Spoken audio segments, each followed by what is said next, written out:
Hello, friends and family, and welcome back to another episode of My Questions. I really hope you're safe and doing well. If you're new around here, make sure to subscribe so you can get all the videos that are coming, and that supports me a lot. This episode is my last question because the seventh and the last video is going to be from you guys. I asked you on Instagram and I will ask you again when this video is out about your question. So you guys will have another chance to contribute in making the last question. I will leave you with the video now. An oil tanker ran aground today off the nation's northernmost ice-free port, Valdez, Alaska. One of the worst oil spills in U.S. history brought a... Scientists have issued their starkest warning yet about the danger of climate change. In a dramatic report, the UN's Intergovernmental Panel about a new report looking at plant extinction, researchers from the UK and from Stockholm University are saying that 571 plant species have been lost in the last 250 years. United Their Press number International is in Moscow actual. reached some It's residents not of an Kiev estimate. by phone. To give you an idea of the Kiev is scale of roughly it, 60 it's more than miles from twice the site that of today's of nuclear bird, accident. mammal, and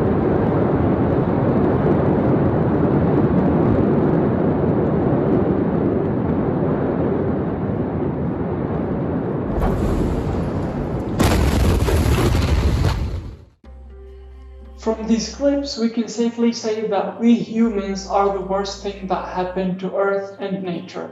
And probably the best thing that can happen to it is our extinction. Throughout the years, whenever this human discovered this planet and discovered that apparently he is the most intelligent and the most powerful, it seems to me that he thought, why not be the most arrogant and the most selfish as well? Since we discovered we can use the natural resources for our own good, humans have raced to drain them for their own profit, and not even the profit of the whole humanity, but the profit of one or two heads. Out of natural resources, we would just use other indirect resources to produce more. We discovered we can move around, we abused transportations. We discovered that people like milk and like to eat beef, we abused cows and produced more. We discovered that people like to watch animals, especially when they are young. We abused animals and produced more.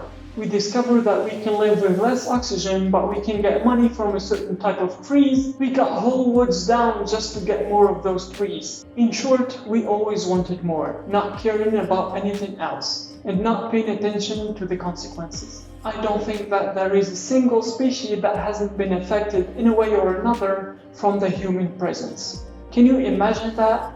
These things we did intentionally. Let's not talk about the other things that happened due to human error and were mistakes of the most intelligent species ever.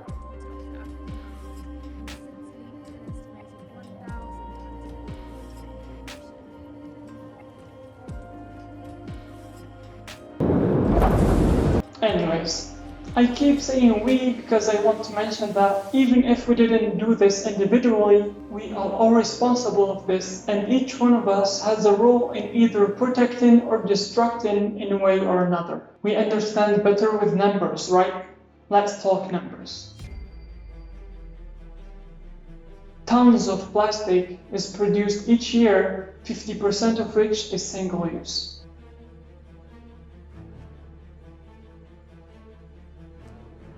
Hectares of forest loss this year. Tons of chemicals released in the environment this year. Days into 2017, the annual of air pollution limits in London were breached. Was the Overshoot Day of the year 2018.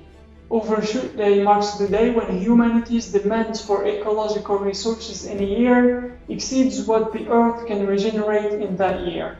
In 2019, it was the 29th of July. All of these numbers are scary, but there is always another way to see things. All these numbers mean that there are efforts and work that needs to be done in order to save our home. This year we pushed back the Overshoot Day to August the 22nd. Big positive jump. But it was accidentally caused by the pandemic. With all this harm that we caused to our Earth, it is still keeping up with us. This represents very well how powerful the nature is. Its power stands in its ability to heal, to regenerate, and to improve. A good example about this is what happened in Pripyat, or more known as Chernobyl. After the disaster caused by humans, and after these several years of human absence, the nature there has came back incredible. Animals like wolves and horses are living better than anywhere else. The biological variety and diversity is so intense, and the biological atmosphere is so rich for both fauna and flora. It is amazing, and it supports well what I said in the beginning about our extinction. It might be really the best thing that can happen to nature. Now you must be wondering, what can you do to help? Well, first things first, you have to be aware. You have to recognize this as a problem and treat it as such, by trying to find solutions for it. Well, of course, watching this video, sending it to friends, liking it, commenting on it, and sharing it everywhere, of course, yeah. No, seriously, personally, I think that in order to pay attention to this problem, you have to reach a certain level of selflessness. I think that someone has to let go of his or her ego in order to be able to notice that, wait a minute, we do not live here alone.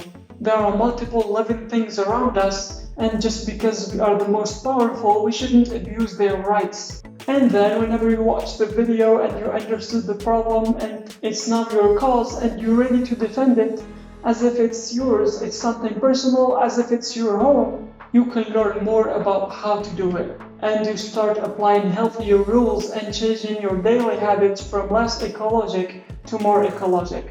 Like the 3 R's, reduce, reuse, recycle. Anyways, I hope you guys enjoyed the video. Again, this is my last question. Join me on Instagram so you can have a chance to contribute in the last video. And as always, see you next week in the last episode of my questions. Bye bye.